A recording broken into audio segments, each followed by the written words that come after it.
Good morning.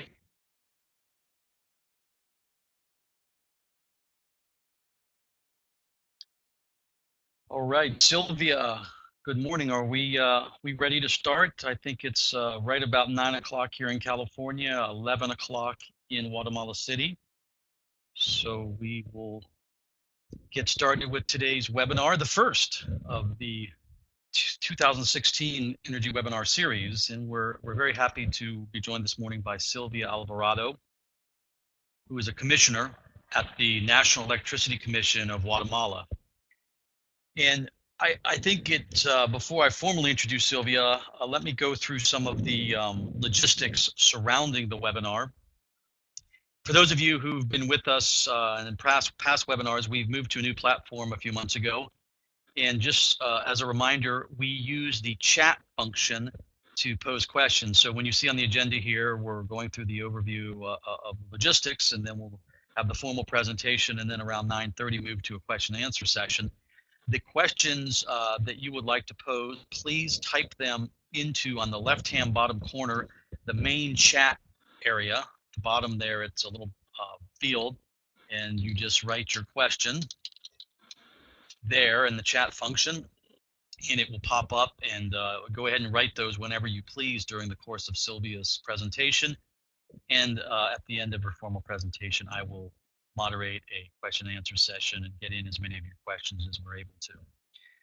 Those are the main elements of the logistics, and so let's get started. Like I said, we're very happy to start our 2016 Energy Webinar Series by looking at Guatemala and the electric sector. And I think it's probably well known for many folks who are joining us this morning that 2015 was a challenging year for Guatemala, with intense political turmoil, and then toward the end of the year, a major election. So the new start in terms of the year, as well as the new administration of Guatemala. And when it comes to the energy sector, and specifically the electric sector, again, something I think most of us understand on this call is that Guatemala has long been a pioneer in Central America with its market approach to the electric sector, and the role of private investors, and particularly in the generation sector. But I think one of the things we're going to talk about today are the challenges the country is now facing, including striking the right supply and demand balance, as well as the mix and the most appropriate mix of generation, that is to say, the energy transition, and how the country is incorporating a diverse set of renewables and other generation sources into the mix. And also the country's role at the northernmost tip of the CIAPAC, the Central America Regional Electric Interconnection System, and its bilateral role with Mexico at that northern tip of Central America's electric integration. The final thing that we're looking forward to talking with Sylvia about is, as part of sort of this regional integration tableau, is the potential of natural gas, be either domestically produced into Guatemala or via pipeline from Mexico south to Guatemala and other Northern Triangle countries in Central America. So I'm going to stop there. That's my brief introductory remarks, but let me formally introduce Sylvia Alvarado de Cordova, who is a commissioner, and she's been in this job for almost 4 years now as a commissioner at the Comisión Nacional de Energía Eléctrica de Guatemala. Many of you probably also know Sylvia from her many years in the private sector, both with Globalac and El Paso, before that, as well as other companies. And going way back, Sylvia, well, I don't want to say back, but going back, Sylvia also worked at USAID in Guatemala.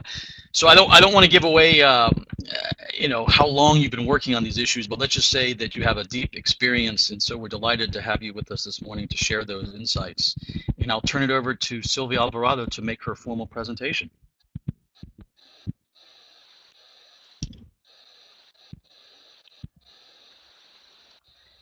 Thank you very much, Jeremy.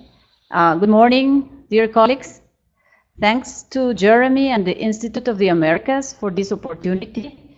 We are delighted to share with you a minutes to give an update on what's going on in our market.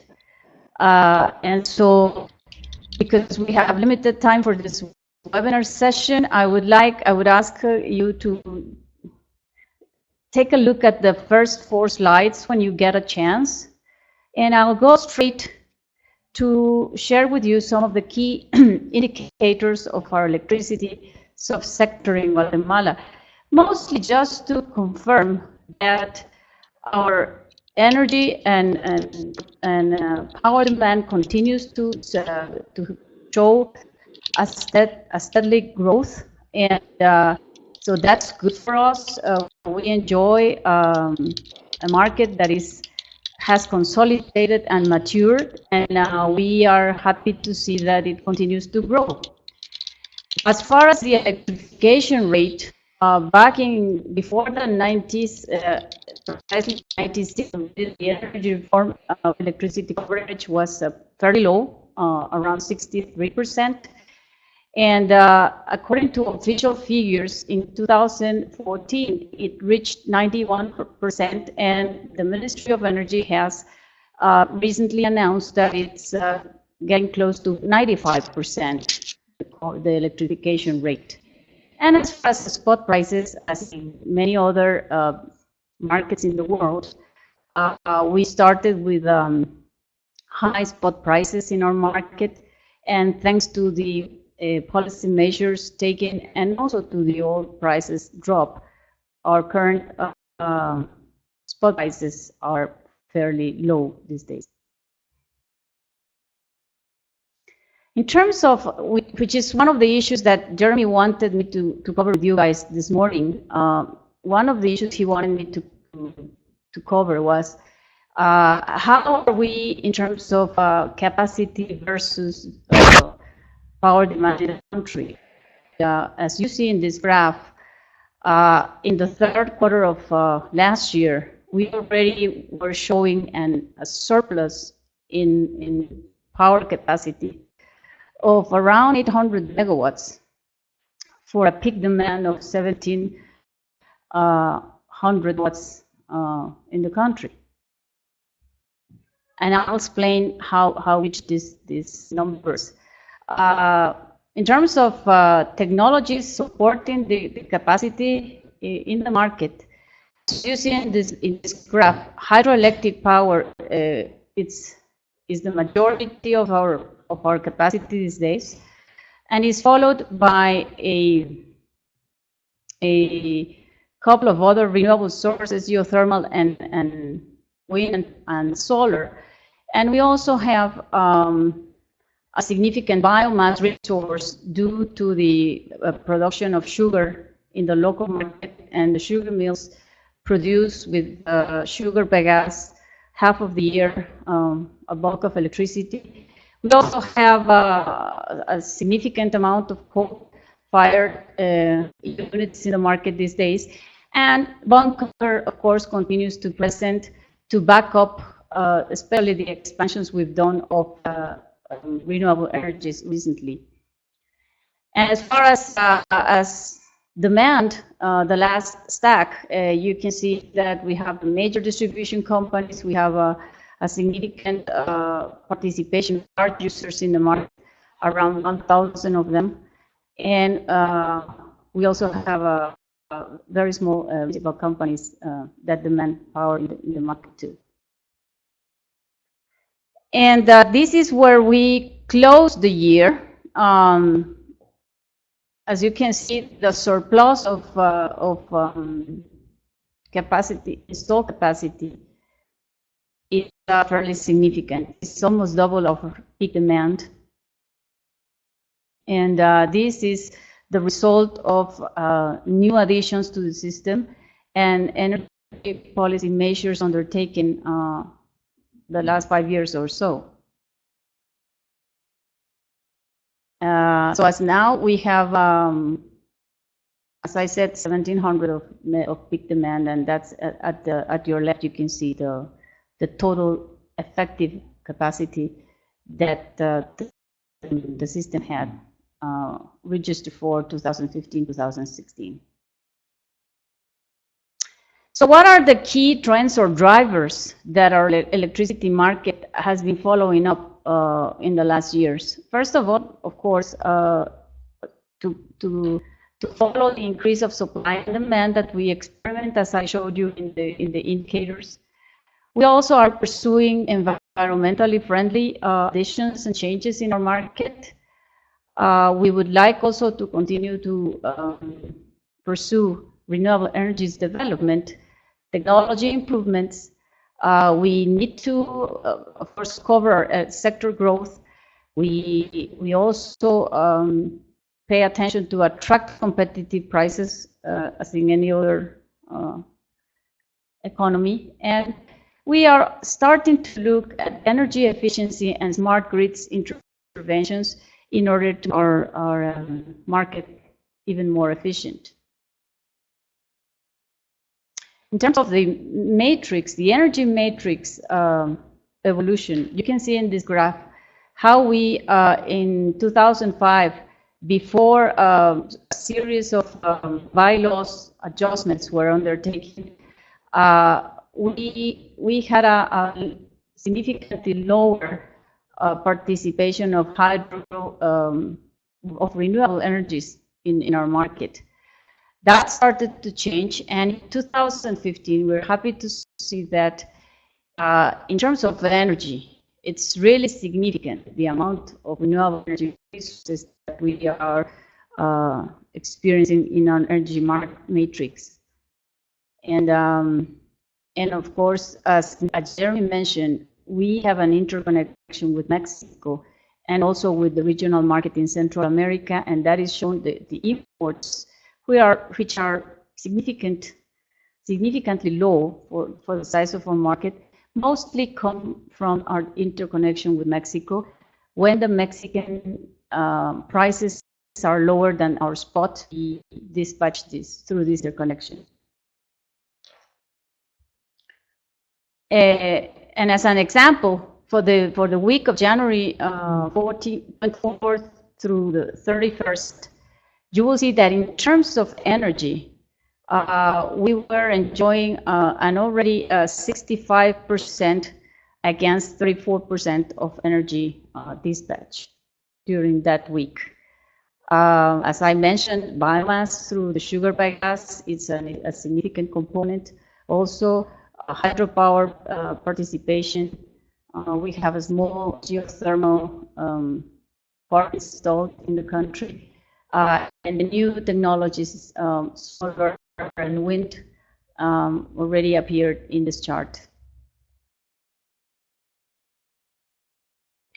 So how did we reach this shifting in our energy matrix? Well, an important tool, the energy policy that is set up by the Ministry of Energy and Mines, in 2013, the ministry updated our energy policy, but it was not a major change of the main goals established a few years earlier in 2007.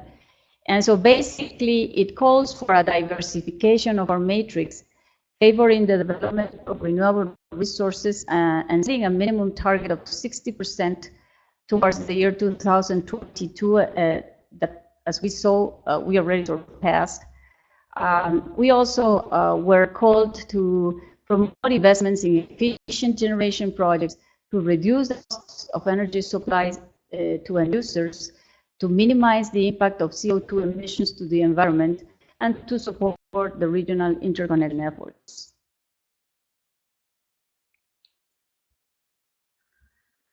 So based on this energy policy, the CNE, the regulatory agency, is tasked with coordinating the long-term tenders that happen in our market.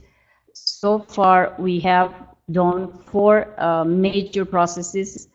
The first one was to add baseload capacity, and 200 megawatts of coal-fired generation were added to the generation park as part of this tender. The second, which was our first open bid for all technologies included, was called PEG-1, and that awarded around 250 megawatts of mostly renewable projects. PEG-2 awarded 600 megawatts that I will explain in a little detail how this award was made. And lastly, in 2013, we did the PEG-3, that ended up awarding the whole 800 megawatt block that was targeted to be replaced in our generation projects through these processes to that date. In this graph, you can see them more integrated. So as I said, 600, and the first one was 200 megawatts for coal-fired units. The second one was achieved through two different processes, PEG 1 and PEG 2. The PEG 3 was 250 megawatts lastly. The last one was PEG 3 was an auction, actually, an electronic auction where we had around 1,000 megawatts participating to award this block of 250 megawatts. And so we were able to get very interest prices, lower prices for these during this last tender. Right now, as I will explain later, we have to start working on a new long-term bidding process to continue to fill the demand curve that is shown there, the demand curve of the regulated users that are represented by three major distribution companies, Empresa Eléctrica de Guatemala and Energuate here. And in the meantime, to fill short gaps, we do short-term processes in terms to cover the whole demand curve of these distribution companies. As I said, PEG 3 was an electronic tender.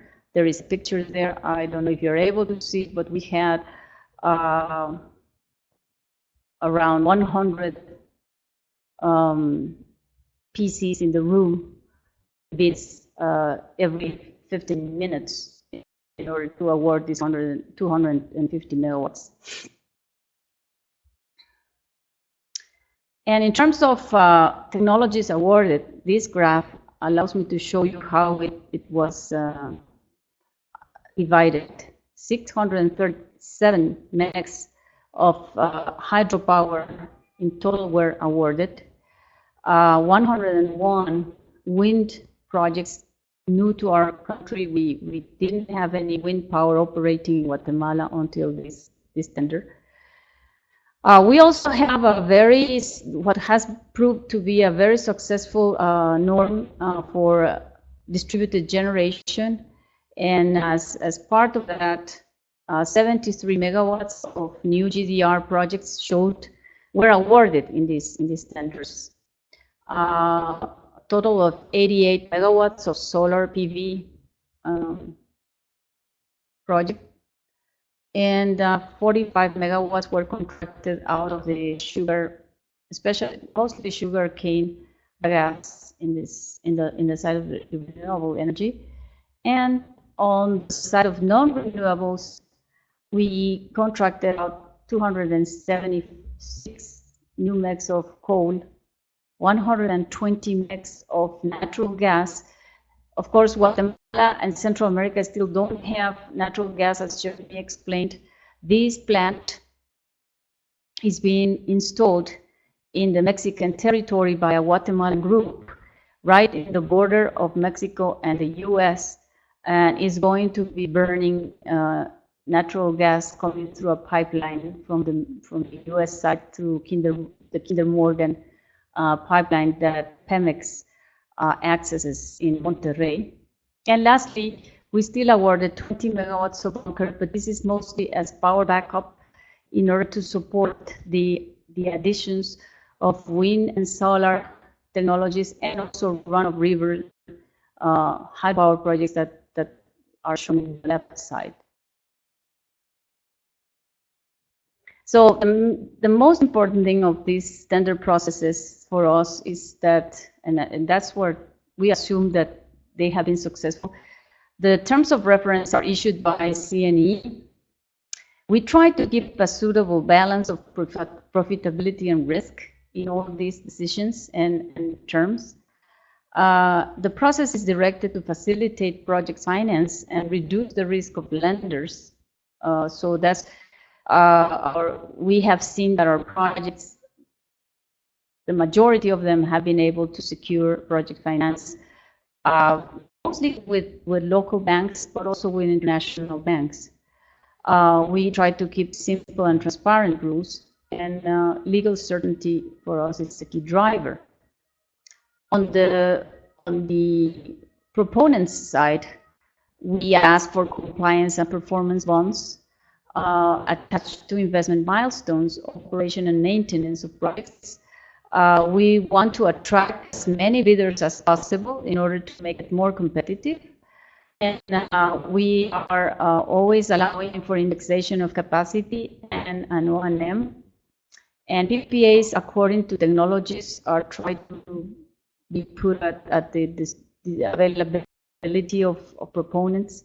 And the methodology has been standardized to promote as much as we can of participation. On these next two slides, I won't take a long time. I just wanted to show you that just as we are doing on the generation expansion side, the Commission and the Ministry of Energy together also work in attracting new investment on the transmission grid for Guatemala. We recognized back in 2008 that transmission was a big constraint, especially for the development of renewable energy projects, because they were located in parts of the country that were not served by the national grid at the time. So the government issued or launched a tender in 2009 for a private group to install and operate 845 kilometers of new transmission lines, 12 new substations, and 15 upgrades of existing substations at a compensation or what we call the canon or recovery of costs of this group, private group, $32 million per year. And this tender was awarded to Electricidad de Bogotá, that is undertaking it and carrying it out at the cost of 370 millions. So was last year, no, the year before last, it was awarded the second transmission expansion plan with a total cost of 255 millions. This is designed to reach far communities and make the grid even more extended in order to connect new users as high as 2,000 new communities to the current grid. And on the regional market, as Jeremy was mentioning, we now have the regional market in full operation. The rules are in full place. Connection rights for 1 year at least are being auctioned and awarded to participants. And important thing for us, Guatemala is a net exporter to the regional market. It's the largest country exporting to the Med. Most of our excess capacity is now looking into doing business in the regional market, and that especially goes to El Salvador. The Salvadoran market agents are very active in importing from Guatemala and doing transactions in the rest of the region. But energy from Guatemala has been used, for instance, by Costa Rica during the dry season, because as you know, Costa Rica is highly dependent on hydropower resources, mostly, I think more than 95%. So when there is the El Nino issue, they back up themselves pretty much on imports from Guatemala. And so for our country, this is a real high priority these days, that this market continues to operate well and that it gets fully functional in the shortest time possible. And here I just wanted to illustrate that As a result of all this policy and regulatory measures, our prices to the end consumers have significantly dropped, as much as 30% accrued from 2014 to 2016. Of course, when we started these processes, Guatemala had one of the highest consumer rates for residential in the region, and now we are happy to say that we are probably one of the lowest or most competitive tariffs for end users in the region. And this is another one showing the year 2012 to 2016. So as you can see, it's a significant drop in end users' residential tariff. And on the natural gas pipeline, we, as Jeremy mentioned, Guatemala and the North Triangle have been exploring the possibility of connecting with Mexico through a natural gas pipeline, just as the electrical interconnection happened. Market assessment studies were conducted last year by the U.S. Department of State and IDB. However, as we know, political turmoil in Guatemala affected the pace of the negotiations, and currently our government is getting its act together. We are waiting for the results of some demand and technical analysis in regards to the integration of Honduras and El Salvador. And the other milestone is also we are waiting to see how in the Petén, in the north of Guatemala, some discoveries of natural gas encourage us to believe that there could be potential for commercial operation of generation, small at least from the beginning there. So in conclusion, the current oversupply in combination with low oil prices have significantly dropped the spot prices, favoring an approximately 30% tariff reduction to users. This can come from supply and comply with regulatory requirements for the next 2 to 4 years through short-term bidding processes. But in compliance with regulatory provisions, future long-term processes to add new capacity would have to start before year-end to cover demand growth and expiration of the last PPAs that we have of the old, of the pre-existing station reform. Those future tenders will have to follow the guidelines of the national energy policy, as well as to continue promoting exports to the air. And that's what I had to share with you this morning. Fantastic. Thank you, Sylvia. And right on the money. Wow. The agenda said we were going to wrap up your formal presentation at 9:30 our time here in San Diego, and it's 9:30. So just a reminder to everyone as we move to the question and answer session, the chat function is where, and I see somebody's put one question in there, but just a reminder, this is where we will use, this is what we'll use for questions. So just type in your question, and it'll pop up there, and then I will pose them to Sylvia. So Sylvia, you see the first question, very specific question. Okay, I see. Yeah. Could you address talk a little bit more about that? And I see you pulled the slide up. Thank you. Yes. Okay. The units are quetzales, and I'm sorry I didn't put the exchange rate. But currently we have an exchange of 7.6 quetzals for every dollar. So I'm sorry, it's in local currency. Perfect. Perfect. Thank you. And there was a follow-up to see that real quickly. Quetzal for kilowatt hour. Is that, I think, the question?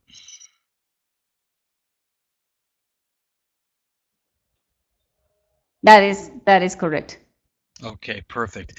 Look, there's something you mentioned in your presentation. This is sort of a broad question I'd like to start with as we get some other questions to come in. The Paris Agreement last December obviously was a major international accord, and it's something that we're all trying to understand. Help us, if you could, understand what Guatemala's position or what the implications are for Guatemala. The nationally determined contributions, the element you mentioned at one point briefly about emissions reductions and the effort to minimize CO2 emissions. What are the targets, and particularly, what does this mean for Guatemala's energy sector, if you could?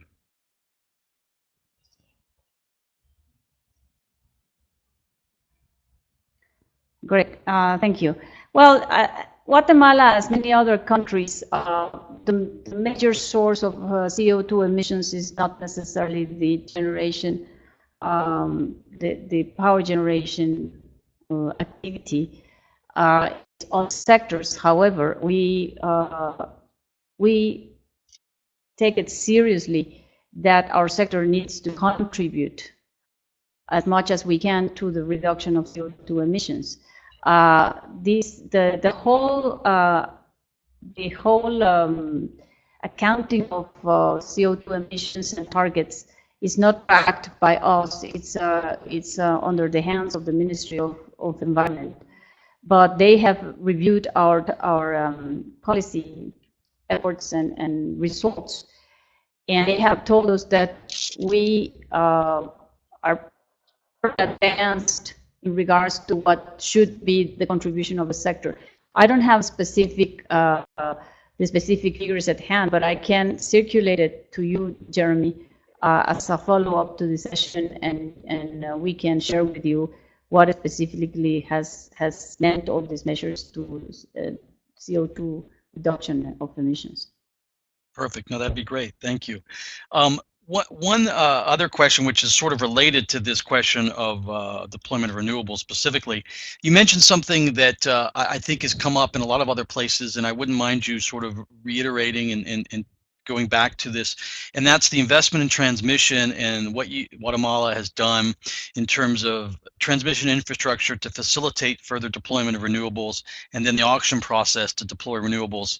Just take a minute while we get to these other questions, but just take a minute to set the stage, because I think it's an important sort of regional lessons learned in terms of what Guatemala did to boost deployment of renewables.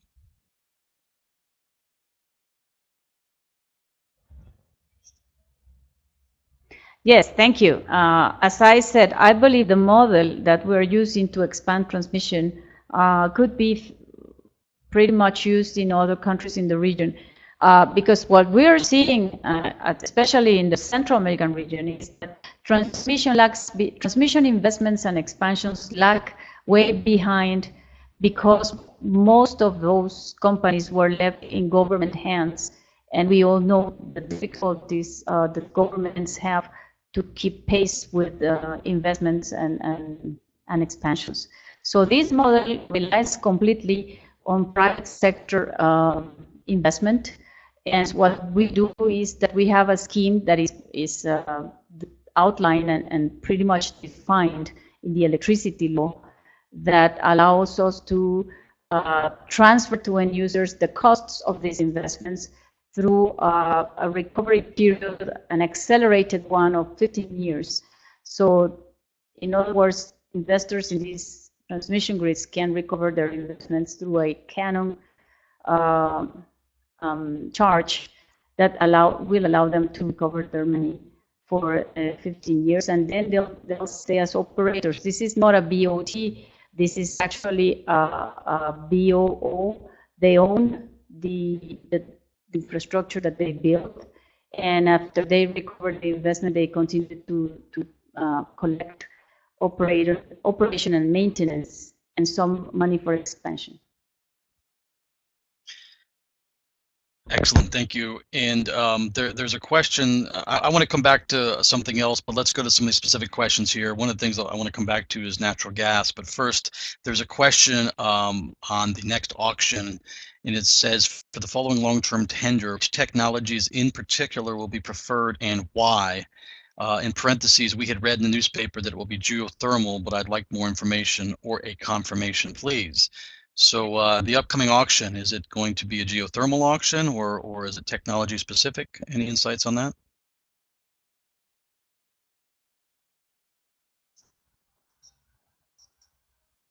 Thank you for the question. We definitely will have to replace base load generation.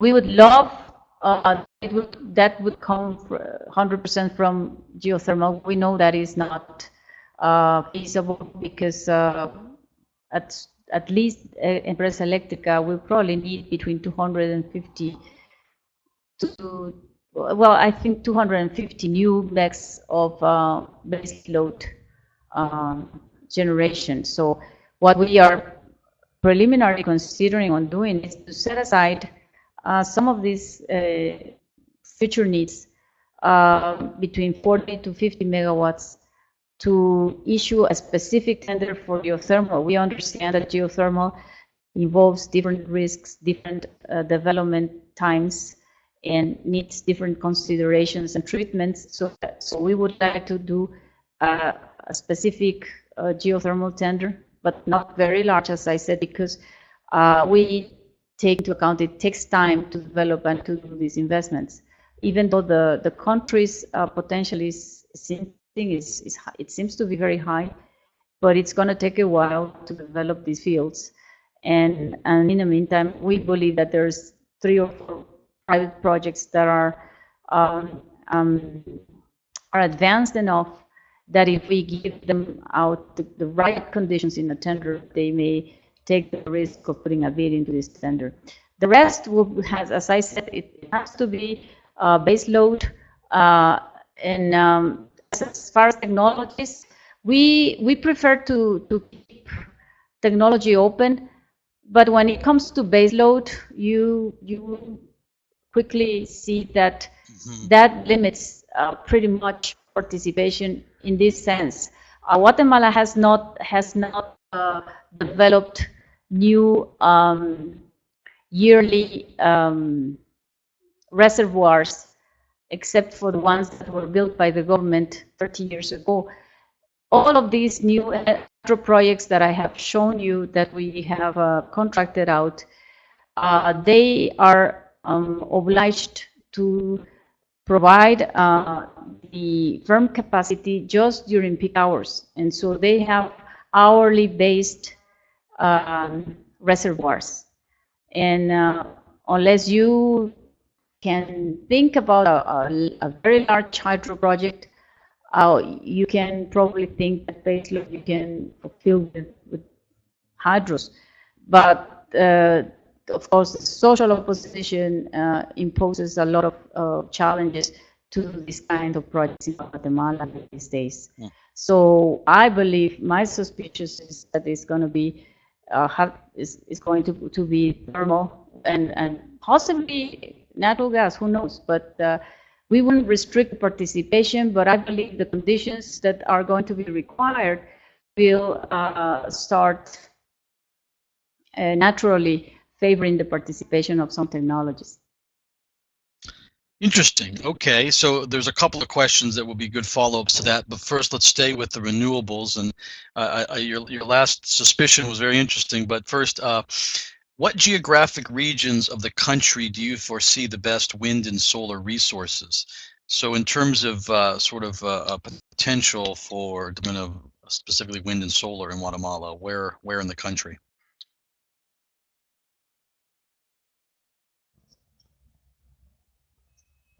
Well, the first 2 wind projects that are already in operations, they have been installed in the surroundings of the Department of Guatemala in areas that have a lot of good data in San Vicente Pacaya one and the other one in Varillas.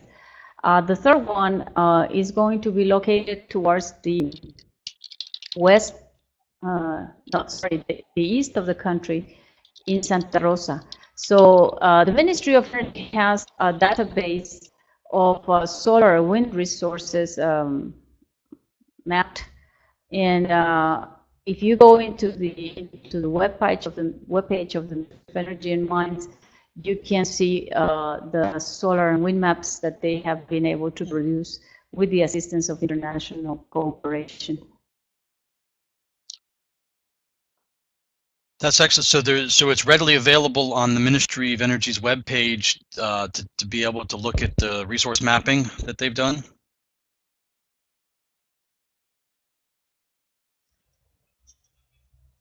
Yes, that is correct. And if not, please feel free. Jeremy, you're going to share my email address with participants so that we can be in touch directly, and I'll be very happy to get the information for you in case you don't find it easily there. Thank you. Perfect. Perfect. So let's go back to the ending of your other answer about the potential for thermal generation. And there's a question, are there any incentives being considered to attract LNG or propane? I don't know if that question is specific to the auction or just in general terms, but maybe take it both ways and let us get your insights on that.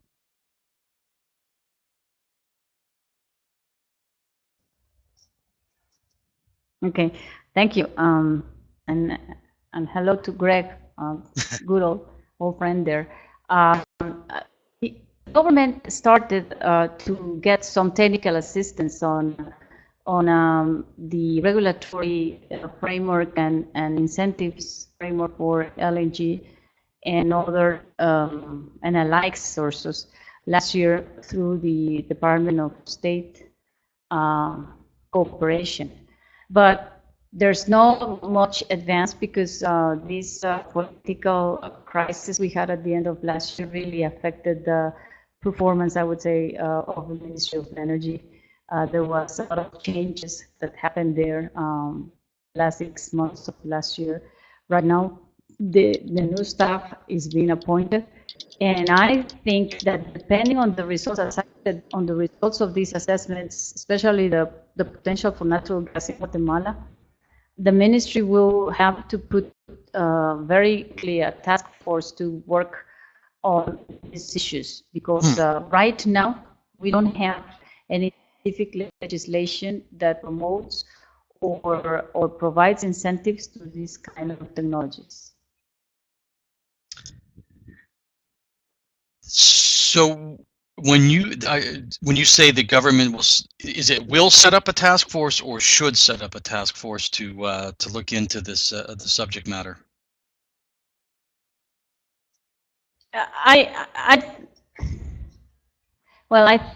I think that's my guess. I hope they do it. However, I would like to add something. As we're seeing in other region countries, the prices of natural gas, especially LNG, are making it very competitive these days in terms of supply for Central America. So in addition to the pipeline initiative, if we keep the technology openness on these tenders, I don't discard that some LNG projects could try to put a bid in these processes, because they did it in the past, especially for PEG 1. There were a couple of projects, but at that time, LNG prices did not compete with coal-fired units. And this time, I think it could be different. And also because an important thing is that even though we have a significant surplus of capacity, the regulatory requirements call us for additions. For long-term PPAs, we can only consider new investments, additions to the generation part of the country. So that gives, I think, room and opportunity for new projects to be posted. Excellent. Well, I may get back to you later offline and talk a little bit more about that. But first, your last comment's a great segue to this question here to help us understand the sort of process for project development. And the question is, to install a new power plant, is it necessary to be awarded in an auction?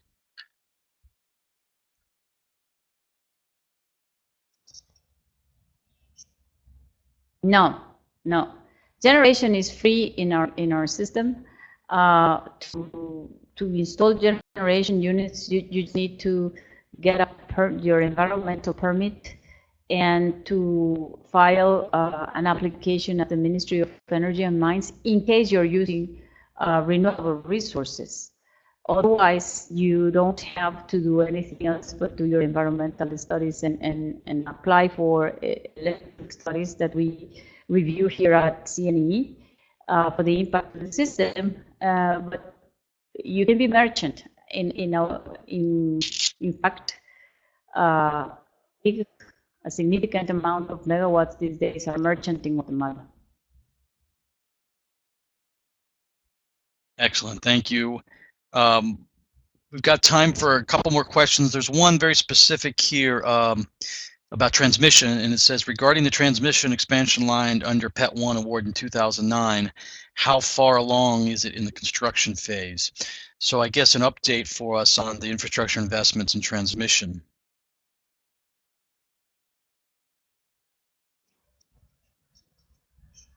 Okay. In average, let's say the total mix that involves lines, stations, and upgrades, the progress to date is around 70% of the total investment required. It's a mixed advance because some of the new lines have to go through communities that have resisted to award the permits for the new lines. So the developers have been facing some force majeure issues in some of the places they have to reach. In some cases, the ministry and our institution have worked in defining alternative traces so that the lines can be built and finished, but that has provoked a delay of in the completion of the project. So the ministry had to grant an 18-month extension to the contract at the end of last year. So the new completion date would be mid next year. Perfect, thank you. And that leads me to a question I want to use as a wrap up. And it's sort of an open-ended question that feel free to also make any final conclusions or insights you wanted to share, anything you didn't get quite enough time earlier on. So what's the single biggest challenge from your perspective at CNE and as a commissioner that Guatemala is facing in 2016 in terms of electric sector, but energy more broadly?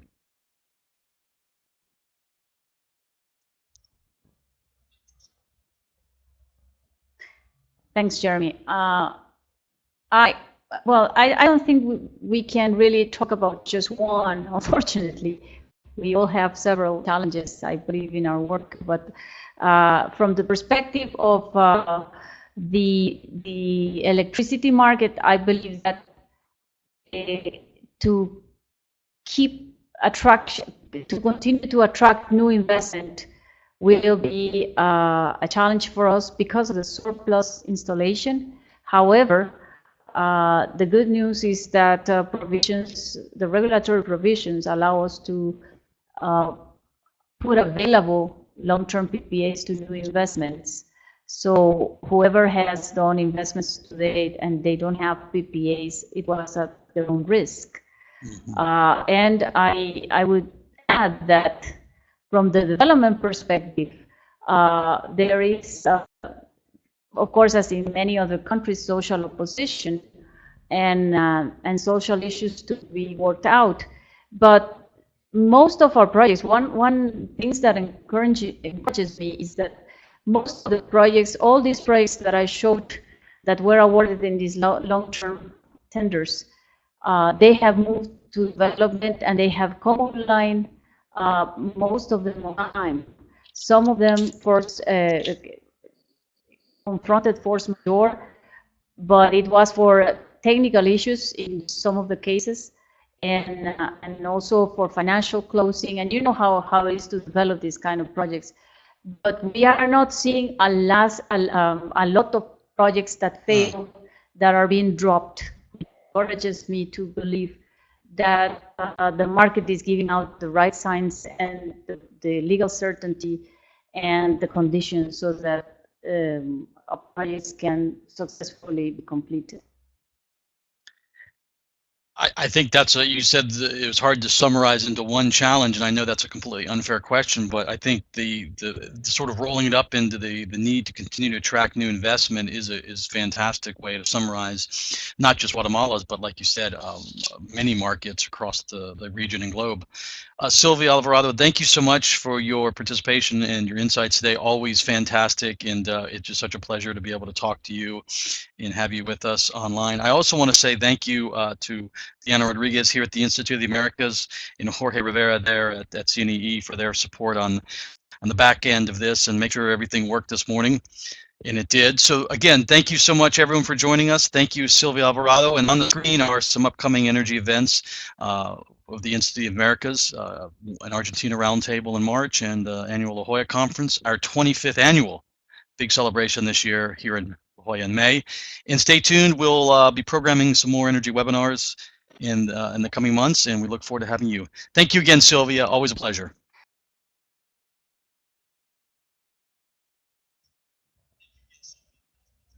Thank you. Have a great day, everyone.